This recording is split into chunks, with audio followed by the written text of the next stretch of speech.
प्रिय विद्यार्थियों, आज हम स्नातक प्रथम वर्ष में साठोत्तरी कविता और उसकी प्रवृत्तियाँ पढ़ेंगे। इसको साठोत्तरी इसलिए कहा जाता है क्योंकि इसका जो टाइम है वो 1960 के बाद माना जाता है। अर्थात 1960 के बाद में जो काव्य लिखा गया वो साठोत्तरी काव्य के नाम से जाना जाता है। साठोत्तरी कविता को निषेधमूलक, संघर्षमूलक एवं आस्थामूलक वर्गों में विभाजित किया जा सकता है। निषेधमूलक वर्ग में विद्रोही पीढ़ी, अकविता, अभिनव काव्य, संघर्षमूलक वर्ग में जनवादी कविता, वाम कविता, नव प्रगतिशील कविता, युयुत्सावादी कविता तथा आस्थामूलक वर्ग में सहज कविता, विचार कविता, समकालीन कविता आदि आती हैं। ये सब जो नाम अभी अभी हमने लिए हैं, जो अकविता है, अभिनव कविता है, प्रगतिशील कविता है, ये सब कविताओं के विभिन्न भाग किए गए हैं जिसमें अलग अलग प्रकार के एक विशेष समुदाय से संबंधित रचनाएं इसमें की गई हैं। निषेधमूलक वर्ग के काव्य आंदोलनों में परंपरागत नैतिक, सांस्कृतिक, सामाजिक मूल्यों का निषेध एवं व्यक्तिवाद, नग्न यौनवाद, भोगवाद को प्राथमिकता दी गई है। संघर्षमूलक वर्ग की कविताओं में सामाजिक, आर्थिक, राजनीतिक स्थितियों के प्रति रोष, असंतोष एवं संघर्ष की सजग भावनाएं हैं। आस्थामूलक वर्ग की कविताओं में परंपरागत मूल्यों की पुनर्स्थापना एवं उनमें आस्था दिखाई देती है। इस संबंध में डॉक्टर रामगोपाल शर्मा दिनेश का कथन विशेषतः उल्लेखनीय है।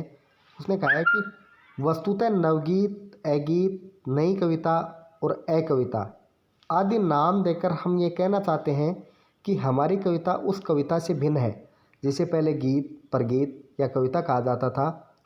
यह तथ्य अधिक उलझनपूर्ण भी नहीं है। अतः अगीत, नवगीत या नई कविता और अकविता का झगड़ा उठाना व्यर्थ है। अर्थात इसमें अपने नएपन का एहसास दिलाने के लिए इन्होंने नाम कुछ अलग रख लिए हैं।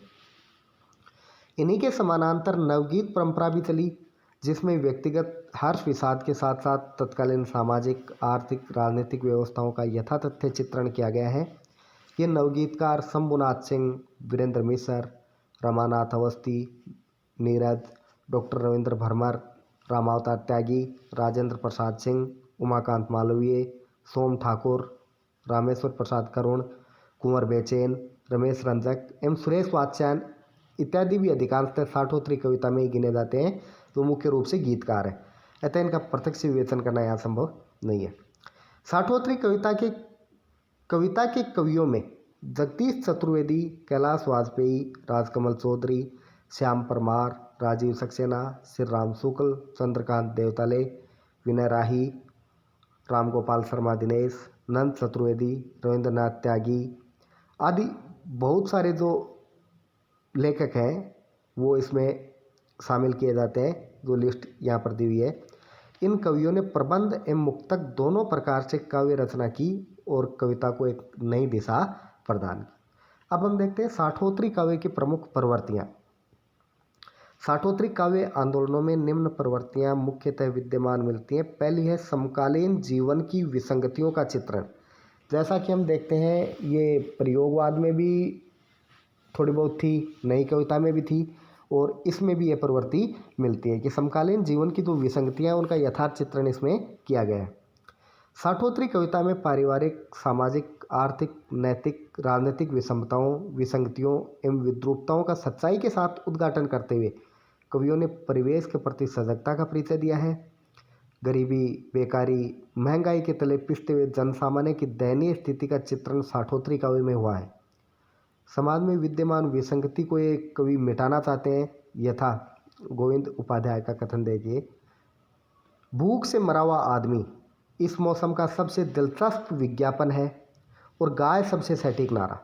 अर्थात ये धूमिल ने लिखा है कि भूख से मरा हुआ आदमी वो सबसे दिलचस्प विज्ञापन है और गाय सबसे ज़्यादा सटीक नारा है। अर्थात क्योंकि आदमी भूख से मर रहे हैं और गाय को बचाने का प्रयास किया जा रहा है, तो इस विसंगति को यहाँ पर दिखाने की कोशिश की गई है। गोविंद उपाध्याय क्या कहते हैं, रोटी तो मेरी जुबान पर है, यकीन मानिए महज मेरे झूठ की कमाई है। अर्थात ये स्पष्ट घोषणा करते हैं कि मैंने जो कमाया है वो सब झूठ का कमाया हुआ है। दूसरा पॉइंट है राजनीति एवं लोकतंत्र का विरोध। साठोत्तरी काव्य में भ्रष्ट राजनीति, घूसखोरी, नेताओं की वादाखिलाफी, वोट नीति, पूंजीवादी नीति, संसद के हंगामे तथा लोकतंत्र की कमियों पर कटु व्यंग्य तथा विरोध हुआ है। स्वार्थी, दल बदलू, अवसरवादी राजनीति तथा नेताओं के विरुद्ध साठोत्तरी कविता में आक्रोश और क्रांति का स्वर विद्यमान है। ये कवि इन सभी व्यवस्थाओं को अस्वीकार करते हैं।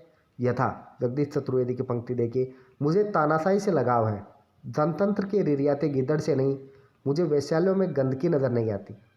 अर्थात इसमें कहा गया है कि ये जो जनतंत्र है, ये जनतंत्र कमज़ोर हो चुका है, इसमें किसी का हित नहीं है, इसलिए उसे तानाशाही से लगाव है, ऐसी बातें वो करते हैं। अपने यहाँ संसद तेल की एक घानी है जिसमें आधा तेल और आधा पानी है। अर्थात संसद की उपमा तेल की घानी से की गई है, लेकिन उसमें शुद्ध तेल नहीं है, तेल के साथ आधा पानी मिला हुआ है। अर्थात उसकी जो अव्यवस्था है, गड़बड़ी है, उसकी ओर संकेत किया गया है। अब क्रांति और संघर्ष की भावना। साठोत्तरी कविता में राष्ट्र रक्षा, सामाजिक आर्थिक समानता के लिए संघर्ष एवं क्रांति की भावनाएं मिलती हैं। यह युद्ध एवं संघर्ष किसी व्यक्ति विशेष के लिए नहीं होकर छोटे छोटे व्यक्तियों एवं उनकी आवश्यकता की पूर्तियों के लिए आवश्यक है। विदेशी आक्रमणों एवं आंतरिक कलह से जूझ रहे राष्ट्र की रक्षा के लिए क्रांति ही एकमात्र उपाय नजर आती है। तो कुमार विक्कल ने देखो क्या लिखा है, अब मेरे सामने हजारों लाखों हमदर्द चेहरे हैं जो मेरे नंगे शरीर की हिफाजत कर रहे हैं और दुश्मन के खिलाफ एक सामूहिक लड़ाई की तैयारी कर रहे हैं। अर्थात इसमें लड़ाई का स्वर है, लेकिन लड़ाई लड़ने वाले जो हैं वो यहाँ पर बताया गया है कि मेरे साथ लाखों हमदर्द हैं तो मेरे नंगे शरीर की हिफाजत कर रहे हैं। कहने का मतलब है कि नंगा शरीर यहाँ पर ये प्रकट करता है कि उनके पास जो आधारभूत सुविधाएं हैं, उन सुविधाओं की कमी है और व्यक्ति ऐसी परिस्थिति में मजबूर होकर क्रांति के सिवा और कुछ भी नहीं कर सकता। सामाजिक क्रांति को अपने काव्य में स्थान दिया गया है तथा क्रांति की सफलता का उन्हें पूरा विश्वास है। पारसनाथ सिंह देखो क्या कहते हैं, मेरे हाथों में ये जो कलम है कल की लड़ाई तैयार करने में लगी हुई है। तब वो कहते हैं कि जो साहित्यकार है, साहित्यकार क्रांति की पृष्ठभूमि तैयार करने में लगा हुआ है। सुधीर सक्सेना की पंक्ति देखिए, सो जाओ माँ, सुबह होने ही वाली है और हमें सूरज उगने से पहले ही जाग लेना है। अर्थात इसमें बताया गया है कि जो क्रांति करने वाले लोग हैं उनको पूरी चैन की नींद सोने का अवसर नहीं मिलता। अर्थात सुबह से पहले जगना है, अर्थात क्रांति की कार्यवाही करनी है। अगला पॉइंट है मोह भंग। राजनीतिक अव्यवस्था, मूल्यवर्दी, नेताओं की वादाखिलाफी, बेरोजगारी, महंगाई, भ्रष्टाचार, सरकार की निष्क्रियता इत्यादि ऐसी बातें हैं जिन्होंने साठोत्तरी कवियों के मन का मोह भंग किया है। उनका धैर्य जवाब दे चुका है और वे आक्रोशित हो उठे हैं तथा क्रांति के लिए संघर्ष का आह्वान करने लगे हैं। इस असंतोष के कारण कवि स्वयं ही दृढ़ निश्चय करता है कि मैंने इंतजार किया, अब कोई बच्चा भूखा रहकर स्कूल नहीं जाएगा। अर्थात ये जो व्यवस्था है, इस व्यवस्था से उसका मोह भंग हो चुका है। उन्होंने कहा है कि हम बहुत देर तक इंतज़ार करते रहे हैं, लेकिन अब ऐसा इंतज़ार नहीं होगा, अब कोई छत बरसात में नहीं टपकेगी। अर्थात अब क्रांति होगी और आमूल चूल परिवर्तन किया जाएगा। इस मोह भंग के कारण ये कवि छायावाद, प्रकृतिवाद एवं गीतिकाव्य को श्रेष्ठ घोषित करने से नहीं चूकते। नई संवेदनाएं उनकी यूँ प्रकट हुई हैं। रघुवीर साहब कहते हैं, कितना अच्छा था छायावादी, एक दुख लेकर एक गान देता था। अर्थात वो छायावाद के बारे में कहते हैं कि छायावादी कितने अच्छे थे, वो दुख को अपने गीत में सजा देता था। कितना समझदार था प्रकृतिवादी, हर दुख का कारण वह पहचान लेता था। अर्थात जो प्रकृतिवादी कवि हैं उनके बारे में कहा है कि वो हर दुख का, जड़ चेतन तक का जो दुख है वो उन कवियों के द्वारा पहचाना गया था। अब समन्वय की भावना। साठोत्तरी कविता में भक्तिकालीन कविता के बाद समाज एवं परिवार, व्यक्ति एवं समाज, व्यक्ति एवं राष्ट्र, शहर एवं गांव इत्यादि का सुंदर समन्वय हुआ है। या तो ऐसा समन्वय हमें भक्तिकाल में देखने को मिलता है, विशेष तौर से तुलसी के साहित्य में, या फिर थोड़ी बहुत झलक हमें यहाँ मिलती है। ग्रामीण एवं शहरी जीवन, व्यक्तिवादी एवं राष्ट्रीय सामाजिक जीवन का समन्वय करते हुए नए कवियों ने सुंदर काव्य रचनाएं की हैं। यही नहीं, इस धारा में प्रवासी भारतीय कवियों ने भी अपनी व्यथा, अपना राष्ट्र प्रेम, अपने समाज, अपनी संस्कृति के प्रति उत्कट प्रेम दर्शाया है, जो समन्वय की सुंदर मिसाल है। यथा देखिए, हाईवे के देश में जहाँ दोगले जीवन के सीध से फूट हो गया है आदमी का जीवन। एक तरफ तो ये कि आदमी का जीना दूभर हो गया है, दूसरी तरफ देखिए, परंतु उस धूल भरे देश में आज भी स्नेहिल उष्मा से जीवन स्निग्ध है आदमी का, लेकिन फिर भी उसमें बताया गया है कि जीवन में आज भी वो हरियाली है, वो कोमलता है, क्योंकि इस धूल भरे देश में आज भी स्नेह है, उस स्नेह की उष्मा कम नहीं है। तो इसमें समन्वय करने की कोशिश की गई है कि हर तरफ एक जैसा माहौल नहीं है। अगला पॉइंट है उत्कट व्यक्तिवाद एवं भोगवाद। साठोत्तरी कविता में अकविता के कवियों ने फ्रायड सार्त्र के विचारों को ग्रहण करते हुए उत्कट व्यक्तिवाद, उच्छृंखल भोगवाद, अश्लील प्रेम का समर्थन तथा समाज, राष्ट्र, नैतिकता, धर्म, संस्कृति इत्यादि का बहिष्कार किया है।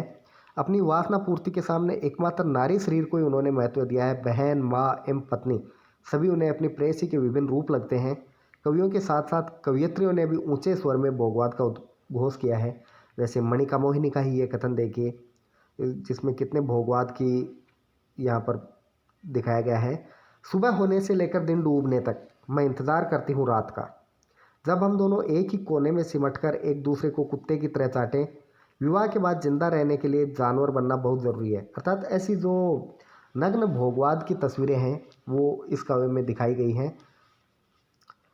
अगला अभिव्यक्ति पक्ष देखिए इसका। साठोत्तरी कवियों ने अपनी अभिव्यक्ति पर विशेष बल नहीं दिया, अर्थात उन्होंने अपने काव्य को सजाने की ओर ज़्यादा ध्यान नहीं दिया है। उन्होंने गद्यमयी भाषा को ही काव्य की भाषा बनाकर प्रस्तुत किया। उनमें छंद एवं अलंकारों का मोह नहीं के बराबर है। ग्रामीण, शहरी, ज्ञान विज्ञान, मनोविज्ञान, अंग्रेजी, उर्दू, फारसी, फ्रेंच, तुर्की भाषाओं एवं बोलियों के शब्द उसमें आसानी से देखे जा सकते हैं। बंधन मुक्त यह काव्य बौद्धिक विचारों से भरा हुआ है। राजनीतिक जीवन की शब्दावली की प्रचुरता भाषा में अधिक मिलती है। लक्षण एवं व्यंजना के बजाय अभिधात्मक कथनों में ही अपनी बात कहने की प्रवृत्ति अधिक रही है। अतः भाषा शैली सरल और सपाट है, किंतु कहीं कहीं बौद्धिकता के कारण उसमें दुर्बोधता भी आ गई है, जो स्वाभाविक है, लेकिन आमतौर पर सहज भाषा का प्रयोग किया गया है, जिसे देखते ही व्यक्ति समझ सकता है। धन्यवाद।